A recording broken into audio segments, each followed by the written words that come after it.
Hello everyone and welcome to Mind Review. I am साक्षी कौशिक। तो आज की वीडियो होने वाली है रिसर्च मेथोडोलॉजी के एक टॉपिक पे जिसका नाम है रिलायबिलिटी। तो आई होप आप लोगों ने ये नाम जो है रिलायबिलिटी, ये जो टर्म है, ये काफ़ी बार you must have come across this term in research methodology और वाइल स्टडिंग स्टैटिस्टिक्स, राइट। तो इस टॉपिक को आज हम डिटेल में एकदम कवर करेंगे and let us get started without wasting any further time. And I hope आप लोगों ने अपनी नोटबुक्स, अपने पेन्स रेडी रखे हैं टू टेक नोट्स, राइट। चलो let's get started. And video के एंड में एक टेस्ट का लिंक की बात भी होगी, so make sure you also attempt that test after listening the video and revising your concepts, okay. चलो, तो सबसे पहले I am going to talk about psychological test. ठीक है, साइकोलॉजिकल टेस्ट बेसिकली क्यों यूज़ होते हैं? These psychological tests are basically used to assess the individual differences. हम सारे जो individuals हैं वो एक दूसरे से different हैं, right? And in order to assess these individual differences, in order to measure the psychological attributes, we use psychological test. अब जो साइकोलॉजिकल टेस्ट होते हैं साइकोलॉजी की फील्ड में, उनकी कुछ प्रॉपर्टीज़ होती हैं, right. Like every other test has certain properties, certain guidelines that they have to follow ताकि उनको टेस्ट बोल सकें। वैसे ही साइकोलॉजिकल टेस्ट किसी भी टेस्ट को नहीं बोल सकते। We can call a test as a psychological test only when they fulfil the three properties which are of reliability, norms and validity. तो ये तीन प्रॉपर्टीज़ हैं जो बहुत ज़्यादा इंपॉर्टेंट होती है साइकोलॉजिकल टेस्ट की। अब रिलायबिलिटी के अंदर आ जाता है test retest reliability, parallel forms reliability, internal consistency reliability, scorer reliability, right. Similarly norms के अंदर आ जाता है norm referencing and criterion referencing. And validity के अंदर आ जाते हैं content related validity, construct validity and criterion related validity. तो ये जो कॉन्सेप्ट है रिलायबिलिटी का, this concept we will be discussing it in today's video. और जो बाकी दो प्रॉपर्टीज़ हैं, नेमली नॉर्म्स एंड वैलिडिटी, इन दोनों को हम आगे आने वाली वीडियोस में डिस्कस करेंगे। तो आज हम बात करेंगे सिर्फ और सिर्फ रिलायबिलिटी की and the different types that are there, right? So let us get started with it. तो अब थोड़ा सा जो है बैकग्राउंड या फिर हिस्ट्री कह सकते हैं, उसको समझ लेते हैं। रिलायबिलिटी कैसे अकर हुआ, कैसे रिलायबिलिटी जो टर्म है वो आ गई। तो देखो, we all understand and we all know कि जो साइकोलॉजिस्ट होते हैं, जो मेंटल हेल्थ प्रोफेशनल्स होते हैं, वो कॉम्प्लेक्स चीज़ों को मेजर करते हैं।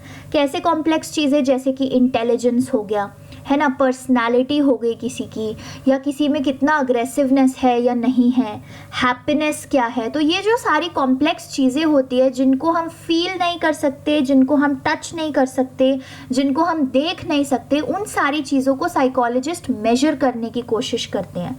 सो देयरफॉर जो मेजरमेंट का प्रोसेस है वो काफ़ी ज़्यादा डिफ़िकल्ट हो जाता है। भाई किसी में कितनी अग्रेसिवनेस है कैसे मेजर करोगे, right.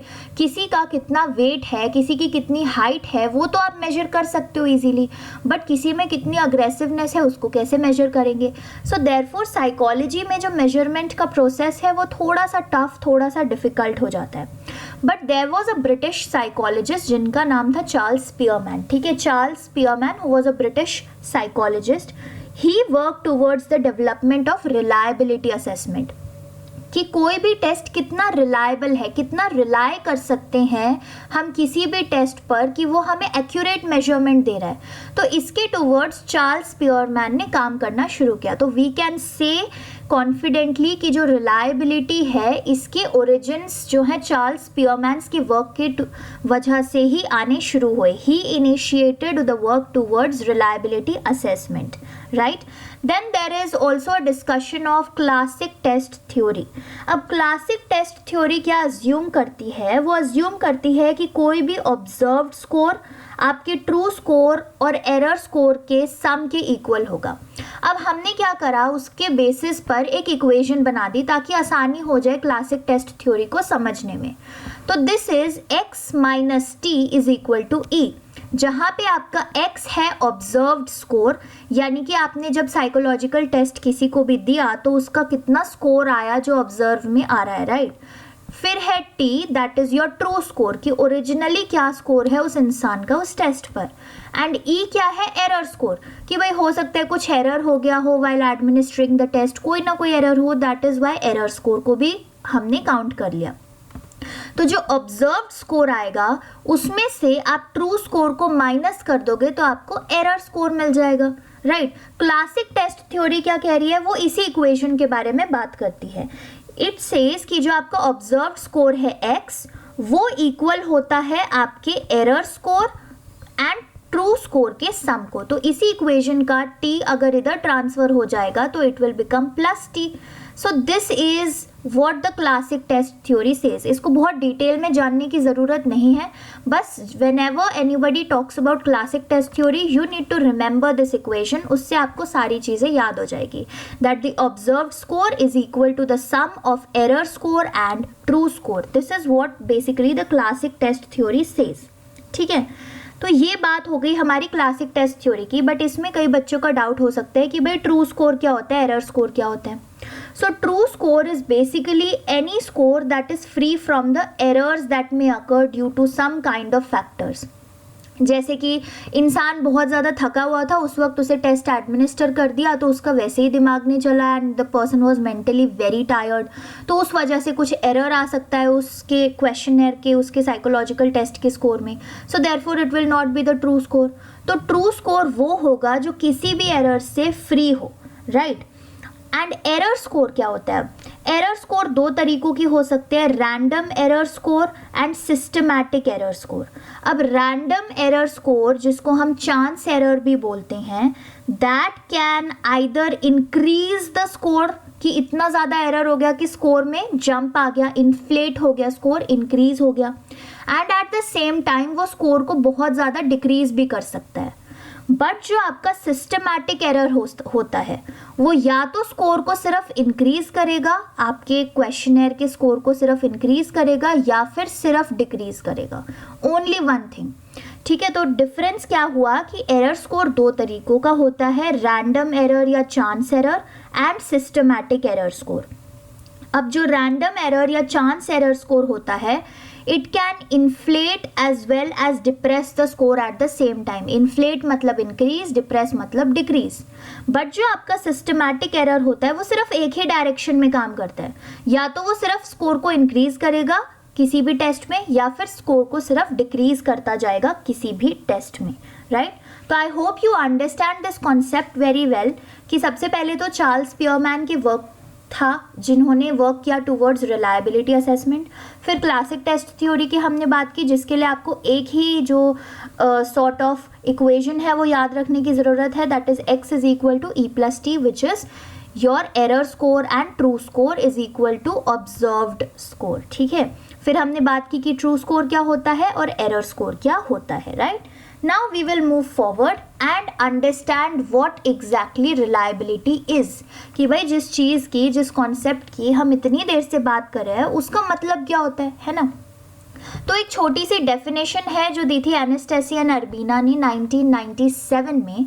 The definition defines reliability and it refers, ठीक है, तो ये क्या कहती है, that reliability refers to the consistency of scores obtained by the same individual when re-examined with test on different occasions और with different sets of equivalent items और under other variable examining conditions. इसका basic सा मतलब क्या हुआ, ये definition सुनने में बड़ी खतरनाक लग रही होगी अभी कुछ लोगों को कि ये क्या, ये कैसी डेफिनेशन दे दी, इतनी बड़ी सी कंफ्यूजिंग सी, बट इसका बेसिक मतलब ये होता है कि जैसे सपोज इंडिविजुअल ए है, ठीक है, वी हैव एन इंडिविजुअल ए।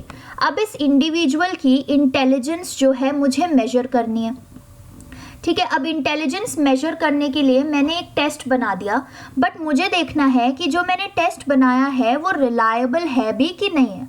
तो व्हाट विल आई डू, मैं क्या करूँगी, इस इंडिविजुअल ए को सुबह 10 बजे बुला के वो टेस्ट जो मैंने बनाया है इंटेलिजेंस पे बेस्ड वो दे दूँगी, ठीक है। उसको बोलूँगी कि भाई एक छोटा सा टेस्ट है, साइकोलॉजिकल टेस्ट है, please help me and fill this out. उसको ये नहीं बताऊंगी कि किस चीज़ से रिलेटेड है, क्या प्रॉपर्टी मेजर हो रही है, I just give it to the person and I will say कि please you know fill out the psychological test, it will help me in some psychological findings, that's it, ठीक है। उस इंसान को मैंने सुबह 10 बजे वो साइकोलॉजिकल टेस्ट दे दिया। अब अब मैं क्या करूँगी कि वही सेम इंडिविजुअल है, ठीक है, बट एक डिफरेंट टाइम पे, एक डिफरेंट ओकेजन पे उसे उसी सेम टेस्ट पे या फिर उस टेस्ट से मिलते जुलते आइटम्स का एक और क्वेश्चनर बना के मैं उसी इंसान पे फिर से मेजर करूँगी। तो बेबी सुबह मैंने 10 बजे उसको एक टेस्ट दिया था, तो अगले दिन 10 बजे, है ना, या फिर on a gap of 12 to 13 days फिर उसको मैं फिर से एक टेस्ट दूं, ठीक है। हो सकता है मैं वही सेम टेस्ट उस इंडिविजुअल को दे दूं, या फिर उस टेस्ट से मिलते जुलते आइटम्स मैं उस इंडिविजुअल को दे दूं, या फिर उसी टेस्ट में जो आइटम्स हैं उनकी नंबरिंग चेंज करके मैं उस इंडिविजुअल को दे दूं, बट मोर और less the test will be similar. But what I am doing is कि टेस्ट जो है मैं उसी सेम इंडिविजुअल को दे रही हूँ। अब जो दो ओकेजन्स आ गए तो मेरे पास दो टेस्ट आ गए, है ना, दो टेस्ट स्कोर आ गए, एक जो मैंने पहली बार लिया था और एक जो अब मैंने दूसरी बार लिया आफ्टर सम टाइम गैप। तो इन दोनों स्कोर्स को आई विल कंपेयर। अगर ये दोनों स्कोर्स मोर और लेस सिमिलर हुए देन दैट मीन्स कि जो टेस्ट है वो रिलायबल है, मैं उस टेस्ट के फाइंडिंग्स पर ट्रस्ट कर सकती हूँ। बट अगर ये दोनों स्कोर्स इतने ज़्यादा डिफरेंट हो गए, सिग्निफिकेंटली डिफरेंट हुए कि भाई एक टेस्ट में तो उसने पुअरली परफॉर्म किया और दूसरे ओकेजन पे टेस्ट पे उसने बहुत ही ज़्यादा अच्छे से परफॉर्म कर दिया, दैट मीन्स मेरे टेस्ट के साथ कुछ गड़बड़ है and I can not rely on my test and the reliability will be low. तो फिर से अब इस डेफिनेशन को पढ़ेंगे इसी अंडरस्टैंडिंग के साथ कि reliability refers to the consistency of scores that have been obtained by the same individual when re-examined with test on different occasions, या फिर with different sets of equivalent items, या फिर under other variable examining conditions. तो this is the basic definition of reliability. इसमें होता क्या है कि हम सेम इंडिविजुअल को री एग्जामिन कर रहे हैं डिफरेंट टेस्ट के साथ, या फिर सेम टेस्ट जिसमें क्वेश्चंस की नंबरिंग हमने अलग कर दी, और हम ये ऑब्जर्व कर रहे हैं कि दोनों ओकेजन्स पे जो स्कोर है वो कितने कंसिस्टेंट है आपस में। So reliability is also referred to as a self correlation of test। इस चीज़ को आप हमेशा याद रखना, ये लाइन बहुत ज़्यादा इम्पॉर्टेंट है, MCQs में कई बार आ जाती है, ठीक है। दैट रिलायबिलिटी इज डैश और फिर नीचे कुछ ऑप्शंस दे दिए जाएंगे। सो रिलायबिलिटी जो है टेस्ट की सेल्फ कोरिलेशन है, कि टेस्ट को ही हम सेल्फ कोरिलेट कर रहे हैं उसी टेस्ट के साथ देखने के लिए कि वो कितना रिलायबल है हमारे लिए, right? It refers to the consistency of scores obtained from one set of measures to the other. So ये है basic introduction आपके लिए towards what reliability refers to. I hope you understand this concept, क्योंकि ये जो चीज़ है ये बहुत एक basic foundation building चीज़ है जो आगे जाके बहुत काम आने वाली है। तो please understand the concept very well, right? So let us move forward to the next slide. अब हम करेंगे we will be talking about test retest reliability, ठीक है। तो ये एक टाइप है रिलायबिलिटी की। तो as we discussed in the second slide, देखो यहाँ पे हमने डिस्कस किया था ना रिलायबिलिटी की डिफरेंट टाइप्स है, टेस्ट रीटेस्ट है, पैरेलल फॉर्म्स रिलायबिलिटी है, इंटरनल कंसिस्टेंसी रिलायबिलिटी है एंड स्कोरर रिलायबिलिटी है। So we will be discussing each of them now. सबसे पहले we will be beginning with test retest reliability. अब इसमें क्या होता है, what we do is a single form of test is administered twice on the same sample with a reasonable time gap. अब reasonable time gap क्या हो सकता है, देखो वाई डू वी से कि जो टाइम गैप होना चाहिए वो रीजनेबल हो। दिस इज बिकॉज अगर टाइम जो हम दो टेस्ट के बीच में टाइम छोड़ते हैं कि भाई इंडिविजुअल ए है उसको मेरे को दो बारी वही सेम टेस्ट एडमिनिस्टर करना है ताकि मैं उस टेस्ट की रिलायबिलिटी को टेस्ट कर सकूं, है ना। तो अगर मैंने ऐसा कर दिया कि भाई उस इंडिविजुअल को ये टेस्ट अभी दे दिया और 5 मिनट बाद ही दूसरा टेस्ट दे दिया, तो जो टाइम गैप है वो तो बहुत ही ज़्यादा शॉर्ट हो गया। 5 मिनट्स इज़ वेरी लेस, है ना। अगर टाइम गैप बहुत ज़्यादा छोटा होगा, if it will be too short, तो क्या होगा कि प्रैक्टिस इफेक्ट आ सकता है, कैरी ओवर इफेक्ट आ सकता है ना। What is practice effect?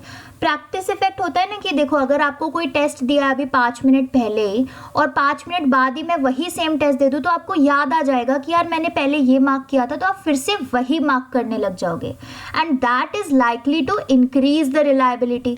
But अब हम इस रिलायबिलिटी पे ट्रस्ट तो नहीं कर सकते क्योंकि भाई ये तो प्रैक्टिस इफेक्ट की वजह से रिलायबिलिटी इंक्रीज हुई है दोनों स्कोर्स में। ऐसा लाइकली होगा कि दोनों टेस्ट में आपके स्कोर सेम ही होंगे almost. Why? Because you will remember कौन से ऑप्शंस आपने पहले टिक किए थे, तो वही ऑप्शंस आप सेकेंड टाइम भी टिक करने लग जाओगे. So this will increase the reliability of the test. But ये एक फॉल्स अलार्म होगा हमारे लिए, बिकॉज यहाँ पे तो एरर हुआ है. देयरफॉर जो टाइम गैप है वो बहुत छोटा नहीं होना चाहिए, अदरवाइज प्रैक्टिस इफेक्ट या कैरी ओवर इफेक्ट आ जाएगा. But what about when the time gap is very long, जैसे कि मैं 1 साल बाद वही टेस्ट एडमिनिस्टर कर रही हूँ इस इंडिविजुअल ए पे. तो अगर टाइम गैप इतना ज़्यादा लॉन्ग हो जाएगा तो जो रिलायबिलिटी है वो डिक्रीज हो जाएगी. वाई?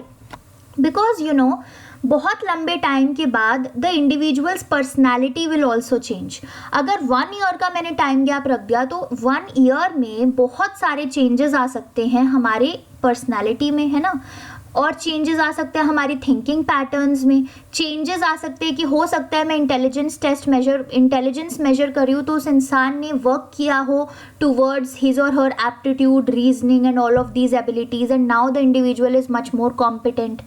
राइट. सो देयरफॉर बहुत लंबा टाइम गैप भी नहीं होना चाहिए, बहुत छोटा टाइम गैप भी नहीं होना चाहिए. एक रीजनेबल टाइम गैप होना चाहिए between the administration of 2 tests. और एक कन्वीनियंट या एक रीजनेबल टाइम गैप क्या होता है? It is of a fortnight.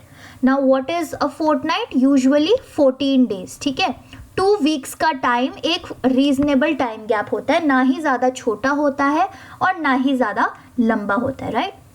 So test retest में what we are doing is, जो आपका पूरा का पूरा टेस्ट है उसका सिर्फ एक सिंगल फॉर्म, ठीक है, पूरे टेस्ट को एडमिनिस्टर नहीं करें, just a single form of the test is administered twice. उसी सेम फॉर्म को 2 बार एडमिनिस्टर किया जाता है सेम सैंपल पर with a reasonable time gap of a fortnight. तो पर्सन ए पर मैंने फॉर्म एडमिनिस्टर किया, ठीक है, अभी आज एडमिनिस्टर कर दिया जैसे, and now on this same person उसी सेम फॉर्म को मैं फिर से एडमिनिस्टर करूंगी आफ्टर 14 डेज.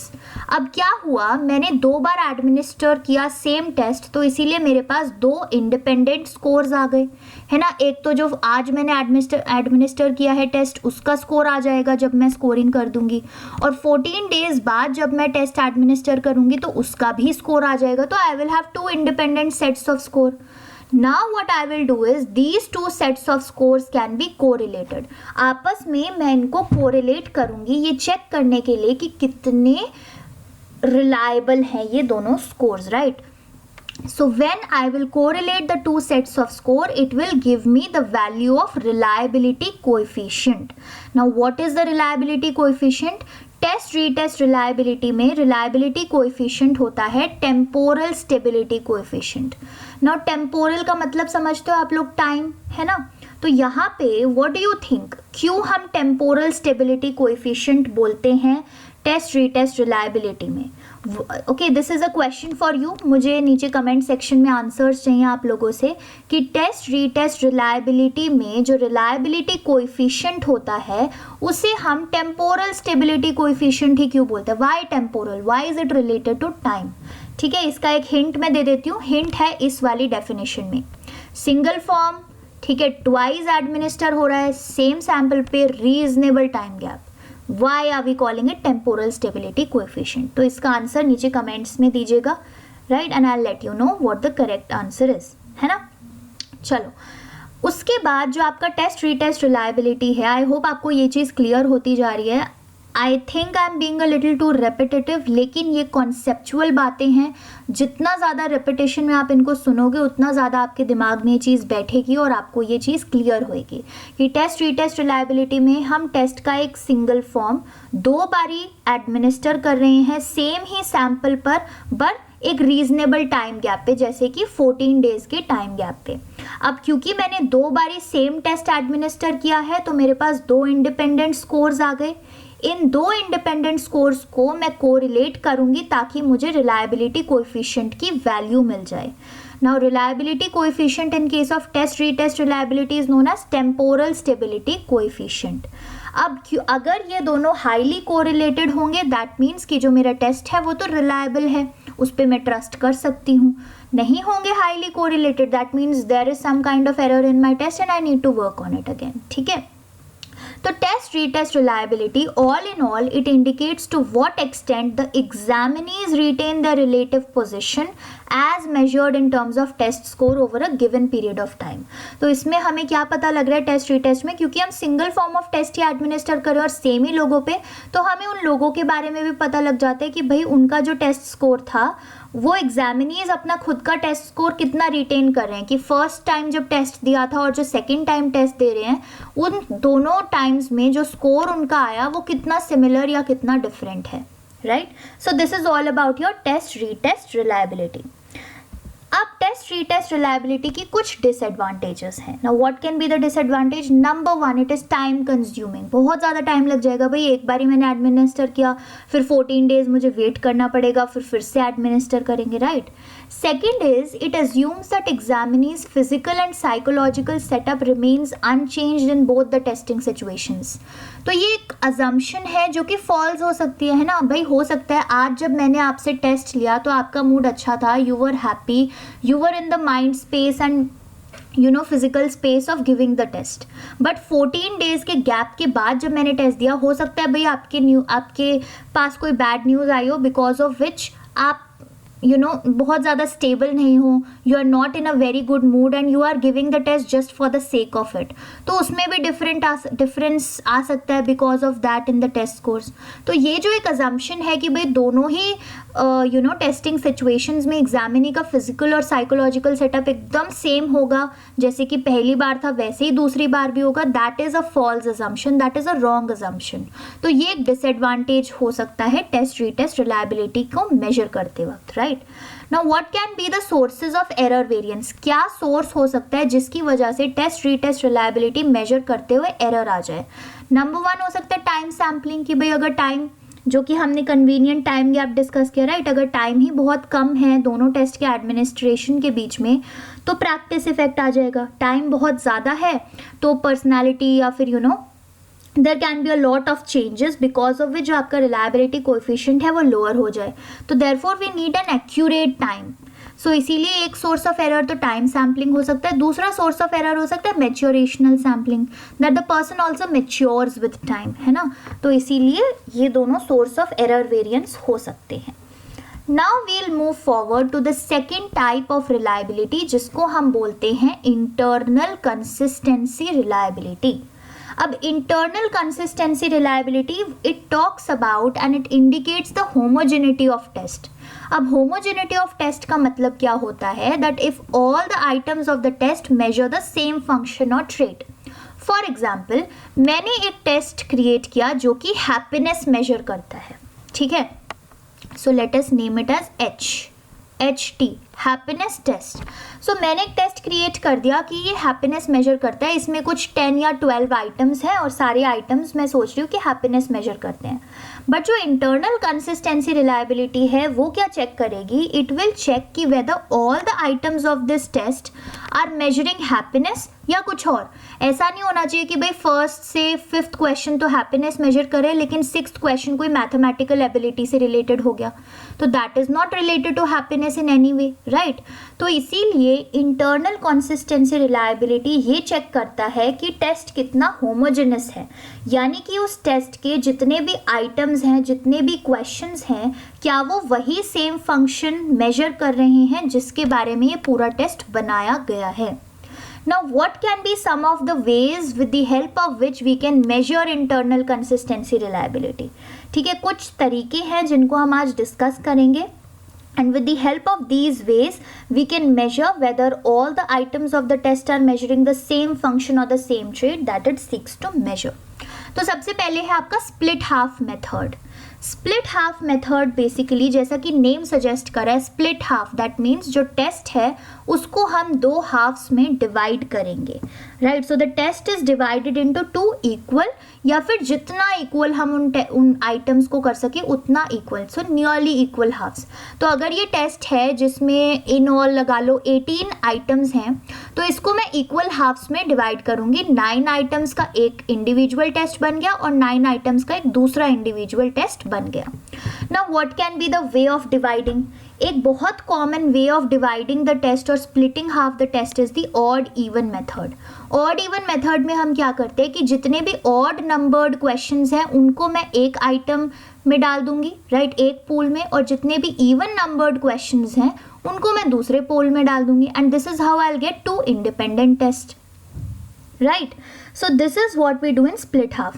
अब जो हाफ टेस्ट है उसकी रिलायबिलिटी हम मेजर कर लेंगे, and if it is reliable on the basis of that only we assume कि दूसरा half of the test will also be reliable, right? So on the basis of half test reliability, the reliability for the whole test is administered. So instead of checking the reliability of all the 18 items, हम क्या करेंगे कि सिर्फ ये जो 9 items है इसकी reliability test कर लेंगे।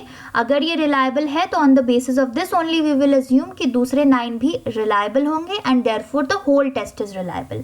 तो ये एक तरीका है internal consistency reliability को measure करने का कि हम टेस्ट को हाफ में स्प्लिट कर देते हैं, इक्वल या फिर नियरली इक्वल हाफ्स में। और एक तरीका क्या हो सकता है टेस्ट को स्प्लिट करने का, that is the odd even way, कि जितने भी ऑड नंबर्ड क्वेश्चंस हैं वो एक पूल में, जितने भी इवन नंबर्ड क्वेश्चंस हैं वो एक पूल में। अब हमारे पास 2 इंडिविजुअल टेस्ट आ गए, उसमें से हाफ, ये जो हाफ है इसकी मैं रिलायबिलिटी टेस्ट कर लूंगी और इसी के बेसिस पे मैं पूरे टेस्ट की रिलायबिलिटी अज्यूम कर लूंगी। सो this is your first way. अब एक तरीका है, इसको बी मार्क करेंगे, रूलन एंड फ्लैनेगन फॉर्मूला। अब एक second, just give me a minute. या so what is this Rulon and Flanagan formula? It basically provides the reliability of whole test. ठीक है, तो जितना भी, जैसे स्प्लिट हाफ मेथड में तो हम सिर्फ हाफ टेस्ट की रिलायबिलिटी मेजर करके पूरे टेस्ट की रिलायबिलिटी अज्यूम करे थे, but in Rulon and Flanagan formula what we do is this formula provides us the reliability of the whole test. ठीक है, पूरे टेस्ट की रिलायबिलिटी हमें मिल जाती है, and what it says is lesser the error variance, higher the true variance and higher the reliability. तो जितना कम एरर वेरिएंस आएगा उतना ज़्यादा ट्रू वेरिएंस होगा, और ट्रू वेरिएंस ज़्यादा है दैट मीन्स रिलायबिलिटी भी हाई होगी, एंड रिलायबिलिटी हाई है that means internal consistency reliability high होगी, and we can trust the test, right. Then another thing that you need to know is Kuder and Richardson formula. ठीक है, क्यूडर and Richardson formula पहले हम लिखते थे it as K-R20, but जो modified version of Kuder and Richardson formula, the modified version is K-R21. So this is something that you need to remember. ये आपका modified version है क्यूडर एंड रिचर्डसन फॉर्मूला का।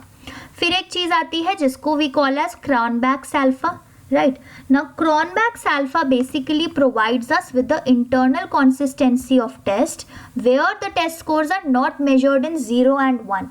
ठीक है, अब काफ़ी बार क्या होता है, अगर आपने किसी साइकोलॉजिकल टेस्ट को कभी देखा है या उसकी स्कोरिंग सीखी है, तो mostly how do we score?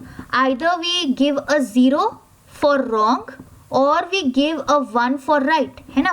Test में ऐसा ही होता है कि भाई जैसे MCQ टेस्ट है तो या तो 0 मिलेगा अगर वो रॉन्ग है, या फिर 1 मार्क मिलेगा अगर वो राइट है। But there are some test which are not measured in wrong and right या 0 and 1, उसमें कोई रॉन्ग एंड राइट आंसर नहीं होता, तो 0 and 1 का मेजरमेंट भी नहीं होता। So how do we measure the internal consistency of such test? तो उन टेस्ट की इंटरनल कंसिस्टेंसी मेजर करने के लिए we use Cronbach's alpha formula, right. So it is used to measure the test where the test scores are not measured in 0 and 1, जहाँ पे कोई भी आंसर रॉन्ग या राइट नहीं होता, mostly in case of subjective test, right. तो ये आपका हो गया internal consistency reliability. Now we will talk about the third type. Third type है alternate और parallel और equivalent और comparable forms reliability। तो इसके बहुत सारे नाम हैं, ठीक है। इसको हम alternate forms reliability भी बोल सकते हैं, parallel forms reliability, equivalent forms reliability या comparable forms reliability. Now what happens in this? So it requires that the test be developed in 2 forms.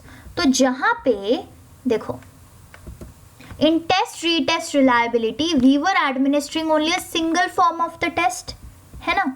but in case of alternate forms reliability what we do is कि जो test है आपका उसको हमें 2 different forms में develop करना पड़ता है, और ये जो दोनों फॉर्म्स हैं उसी सेम टेस्ट के, दे शुड बी कंपेरेबल और इक्विवेलेंट। ठीक है, ऐसा नहीं होना चाहिए कि जो एक फॉर्म है वो कुछ चीज़ मेजर कर रहा है और जो दूसरा फॉर्म है वो कुछ और चीज़ मेजर कर रहा है, या फिर जो उसी सेम टेस्ट का एक फॉर्म है वो बहुत ही ज़्यादा इजी है और जो सेकंड फॉर्म है वो बहुत ही ज़्यादा डिफिकल्ट है। This should not be the case. So what happens in alternate forms reliability is कि ये कहता है कि हमें एक ही टेस्ट को, सपोज ये टेस्ट है, तो इस एक टेस्ट को we need to divide into two forms, two separate forms, पर ये जो दोनों सेपरेट फॉर्म्स हैं दे शुड बी कंपेरेबल और they should be equal in some और द अदर वे, राइट। अब ये जो दो फॉर्म्स ऑफ टेस्ट हैं they are administered to the same sample either immediately the same day और with a time interval of fortnight, जो कि 2 weeks हो गया। तो these two forms of test again are administered to same sample. ठीक है, इन दोनों फॉर्म्स ऑफ टेस्ट को हम सेम ही सैंपल को एडमिनिस्टर करेंगे, या तो उसी दिन कि भाई सुबह इस पर्सन ए को मैंने ये फॉर्म एडमिनिस्टर कर दिया और इवनिंग में उसी पर्सन ए को मैंने इसी टेस्ट का फॉर्म 2 एडमिनिस्टर कर दिया, या फिर विद अ गैप और with a time interval of a fortnight. So what we are doing over here is, देखो ये डिफरेंट कैसे है जो हमने पहले डिस्कस किया था उससे डिफरेंस ये आ जाता है कि यहाँ पे हम 2 फॉर्म्स एडमिनिस्टर कर रहे हैं सेम ही टेस्ट के। So we are administering the 2 forms of the test, same sample को सेम डे पर या फिर with a time interval of fortnight. And over here the coefficient that measures the reliability is known as coefficient of equivalence. ठीक है, I will tell you why it is known as coefficient of equivalence, क्योंकि we want that the 2 forms of the test should be equivalent, है ना। जो दोनों forms है test के, जो मैंने सिर्फ एक ही टेस्ट से डिवाइड करके क्रिएट किए हैं, don't get confuse over here, I am not dividing the items. ठीक है, मैं स्प्लिट हाफ या ऐसा कुछ नहीं कर रही हूँ, we are just creating 2 different forms out of 1 single test. ठीक है, 2 डिफरेंट फॉर्म्स जो क्रिएट किए हैं वो दोनों इक्वल होने चाहिए। इसी वजह से the coefficient of measuring reliability in case of alternate forms reliability is known as coefficient of equivalence, क्योंकि यहाँ पे हम इक्वल पे बहुत ज़्यादा फोकस कर रहे हैं कि 2 forms of test should be equal. पर एक बिगेस्ट प्रॉब्लम, एक बहुत बड़ी प्रॉब्लम जो इस केस ऑफ रिलायबिलिटी में आ जाती है वो ये आ जाती है कि how to make both the forms equivalent in true sense. क्या कोई और टेस्ट है जो मुझे ये इंश्योर करके बताएगा कि मैंने जो एक ही टेस्ट के 2 डिफरेंट फॉर्म्स क्रिएट किए हैं वो इक्वल हैं, right. So how can I ensure that the 2 tests are actually equal? So this becomes the biggest problem, right. और यहाँ पे जो आपका एरर वेरिएंस होता है वो एरर वेरिएंस होता है कंटेंट सैम्पलिंग। अब कंटेंट सैम्पलिंग की वजह से क्या हो सकता है, सेम, ठीक है, कि दोनों टेस्ट को, ये जो टेस्ट है उसके जो दोनों फॉर्म्स हैं उसको आपको इस वे में ये 2 फॉर्म्स क्रिएट करने हैं that both the forms are equal. तो आप कैसे उस कंटेंट को डिवाइड करोगे, कैन क्रिएट एन एरर। ठीक है, अगर आपने सही से डिवाइड कर दिया then well and good, but सही से डिवाइड नहीं हुआ, ट्रू सेंस में इक्वल नहीं हुए, then it can result into error which is the content sampling error, right. So this was about the alternate forms reliability.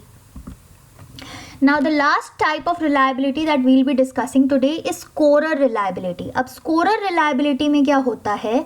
It is the reliability which can be estimated by having a sample of test independently scored by 2 or more examiners.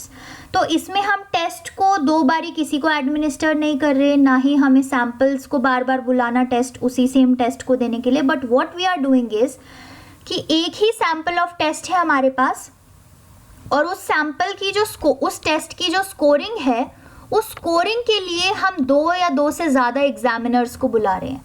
ठीक है, जैसे जो psychological test की scoring करते हैं जो लोग, right, they are trained well in that scoring aspect. Not everybody can do the scoring of psychological test. तो जो एग्जामिनर्स उस चीज़ के लिए ट्रेंड होते हैं, तो हम लोग क्या करते हैं कि सेम सैंपल ऑफ टेस्ट है, वही सेम टेस्ट है, उसी टेस्ट के जो आंसर कॉपीज़ हैं हम 2 या 2 से ज़्यादा एग्जामिनर्स को सेंड कर देते हैं एंड दे चेक देम. ठीक है, वो सारे एग्जामिनर्स जो हैं वो इंडिपेंडेंटली उनको चेक करते हैं और स्कोर करते हैं। अब ये जो दो सेट्स ऑफ स्कोर्स हमें मिलते हैं, right, if we are sharing the sample of test with only 2 examiners then we will get 2 sets of scores. 3 examiners के साथ शेयर किया है तो 3 सेट्स ऑफ स्कोर्स मिल जाएंगे, right. So the 2 sets of scores that we obtain, 2 और मोर, तो उसके साथ अब हम उन स्कोर्स को कोरिलेट करते हैं। तो अर्लियर इन जो हमने रिलायबिलिटीज़ के टाइप पहले पढ़े उसमें क्या हो रहा था, 2 सेट्स ऑफ स्कोर्स हमें इसीलिए मिल रहे थे क्योंकि सेम ही टेस्ट को हम 2 से ज़्यादा बारी सेम सैम्पल के ऊपर एडमिनिस्टर कर रहे थे। But now we are getting 2 sets of scores because same sample of test को हम 2 से ज़्यादा एग्जामिनर से स्कोर करा रहे हैं या चेक करा रहे हैं। देयरफॉर पहले एग्जामिनर ने चेक करके दिया उस सेम टेस्ट को तो 1 स्कोर मिला, दूसरे एग्जामिनर ने उसी सेम टेस्ट को स्कोर करके दिया तो एक दूसरा स्कोर मिला। तो अब ये जो दोनों स्कोर आए इनको हम कोरिलेट करेंगे, राइट। एंड इस केस में the correlation coefficient is known as scorer reliability. Why is it known as scorer reliability? क्योंकि यहाँ पे हम स्कोरिंग की बात कर रहे हैं कि 2 से ज़्यादा एग्जामिनर्स या 2 एग्जामिनर्स सेम ही टेस्ट को स्कोर करेंगे, ताकि हम ये देख पाएँ कि भाई स्कोरिंग में तो कोई गलती नहीं आ रही है, कि ऐसा हो कि maybe the test is very good and all right but उसकी जो स्कोरिंग है उसमें प्रॉब्लम है या सब्जेक्टिविटी आ रही है। तो दैट इज़ वाई मोस्टली ये जो स्कोरर रिलायबिलिटी है it is used on subjective test, जैसे कि आपके प्रोजेक्टिव टेस्ट हो गए पर्सनालिटी की, या फिर जो क्रिएटिव टेस्ट हो गए जिनका कोई सेट आंसर नहीं है कि रॉन्ग है या राइट है, तो एक प्रॉपर आंसर की फॉर्म नहीं कर सकते हम उन टेस्ट के लिए। जैसे कि जो मैथमेटिकल टेस्ट होते हैं उसमें तो 2 + 2 4 ही होगा, तो I can form an answer की भाई जिसने 2 + 2 4 किया है उसको राइट करके 1 नंबर दे दो, जिसने कुछ और नंबर दिया है एक्सेप्ट 4 उसको रॉन्ग करके 0 नंबर दे दो। I can not do that in case of creativity test और प्रोजेक्टिव टेस्ट ऑफ पर्सनालिटी, है ना, वो तो बहुत यूनिक होते हैं because there are individual differences. Therefore scorer reliability is usually used on such subjective test जहाँ पे क्रिएटिविटी की बात आ रही हो या प्रोजेक्टिविटी की बात आ रही हो, पर्सनालिटी की बात आ रही हो। So what we are doing in scorer reliability, ये जो सैम्पल ऑफ टेस्ट है वो इंडिपेंडेंटली 2 या 2 से ज़्यादा एग्जामिनर स्कोर करेंगे, हमारे पास 2 सेट्स ऑफ स्कोर आएंगे, उन दोनों स्कोर्स को हम कोरिलेट करेंगे और जो कोरिलेशन कोएफिशिएंट होगा उसको हम बोलते हैं scorer reliability. And over here what can be the source of error variance? It can be inter scorer differences. Inter scorer differences का मतलब क्या होता है कि जो 2 एग्जामिनर्स या 2 से ज़्यादा एग्जामिनर स्कोरिंग कर रहे हैं उनके स्कोर्स में डिफरेंस आ गया बिकॉज ऑफ देयर सब्जेक्टिविटी। ठीक है, उन्होंने कुछ सब्जेक्टिव एक्सपीरियंस या सब्जेक्टिविटी ला दी, ठीक है, अपने पर्सनल एक्सपीरियंसेस को वो लेके आ गए during the scoring of any creative test, और उसकी वजह से उनके स्कोर में और जो दूसरे एग्जामिनर ने स्कोर किया है उसी सेम टेस्ट को दोनों में डिफरेंस आ गया, तो that will create an error. उसको हम बोल देते हैं inter scorer differences. So these are the different types of reliability जिस पे आपको फोकस रखना चाहिए, ध्यान रखना चाहिए। Right, now we will discuss some very small topics related to reliability only. कुछ फैक्टर्स हैं जो रिलायबिलिटी ऑफ टेस्ट स्कोर को इन्फ्लुएंस करते हैं। Now what are these factors, we will be discussing about them, right.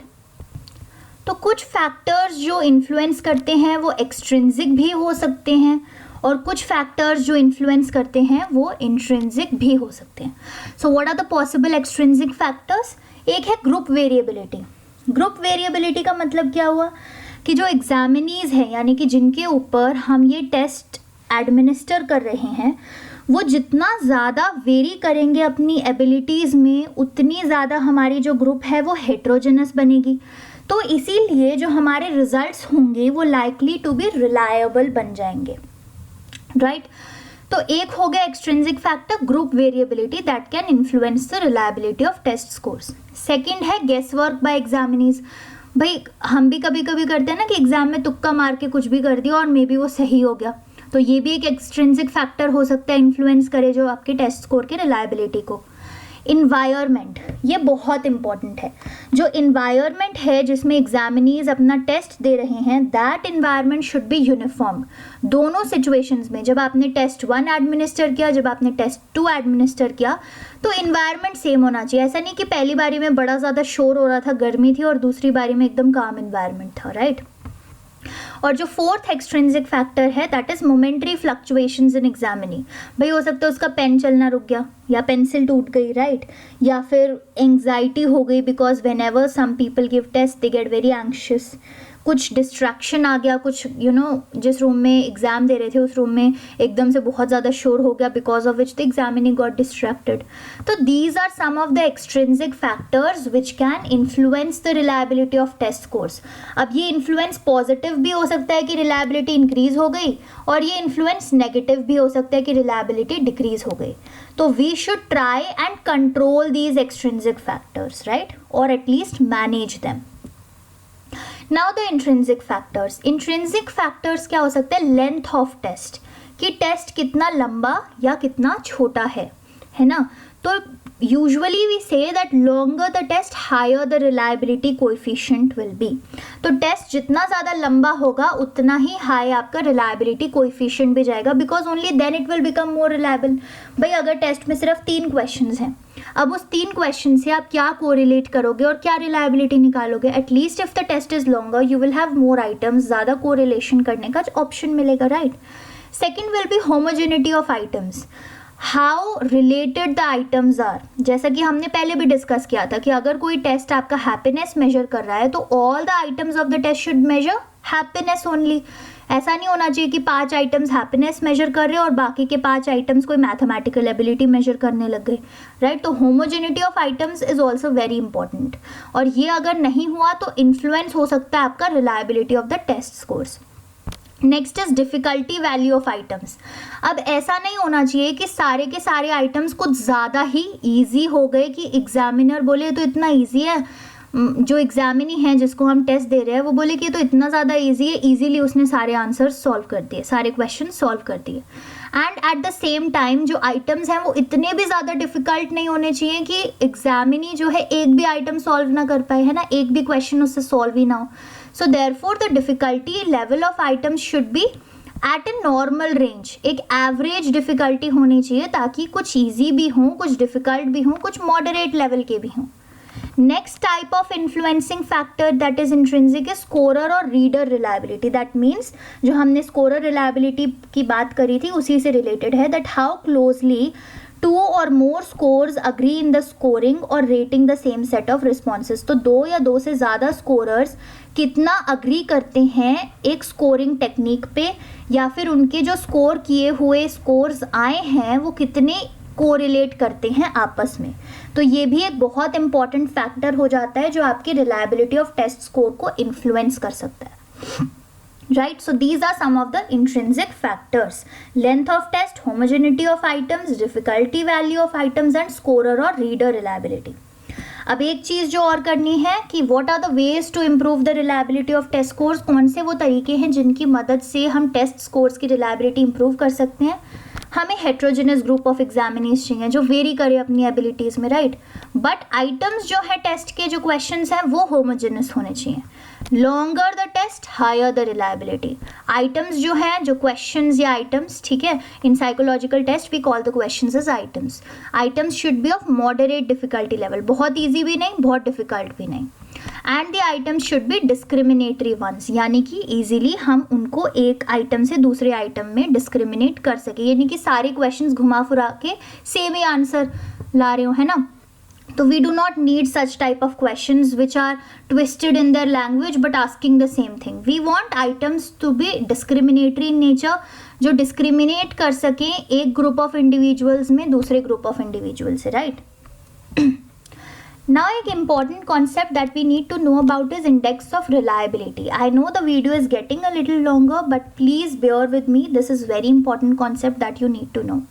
Index of reliability is defined as the correlation between the obtained scores and their true counterparts.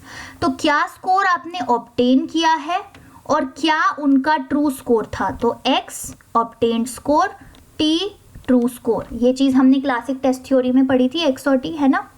तो correlation जब होता है obtained score and true counterparts में, उसको उसके correlation को बोलते हैं इंडेक्स ऑफ रिलायबिलिटी, कि कितना ज़्यादा कोरिलेट कर रहे हैं उतना ज़्यादा रिलायबल होने के चांसेस हैं उस टेस्ट के. सो सिंपल भाषा में index of reliability is the extent to which we can depend upon the obtained scores as a measure of true scores. कि कितना एक्सटेंट है कि हम ये सोच ले कि जो भी स्कोर हमने ऑब्टेन किया है वो ट्रू स्कोर के ऑलमोस्ट इक्विवेलेंट ही है. So in a sense how reliable the obtained scores are.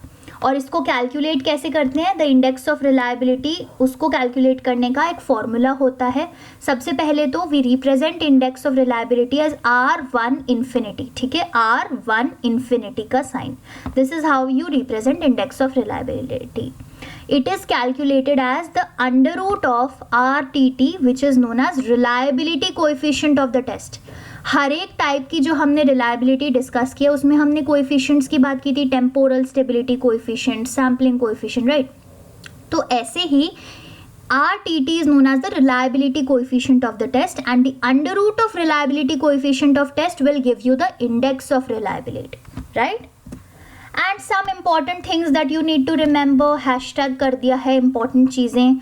If the reliability coefficient of a test is 1, जो कि बहुत ज़्यादा रेयर होगा क्योंकि एक आइडियल सिचुएशन हो जाती है एंड रियलिटी में ideal situations are very rare to reach, है ना.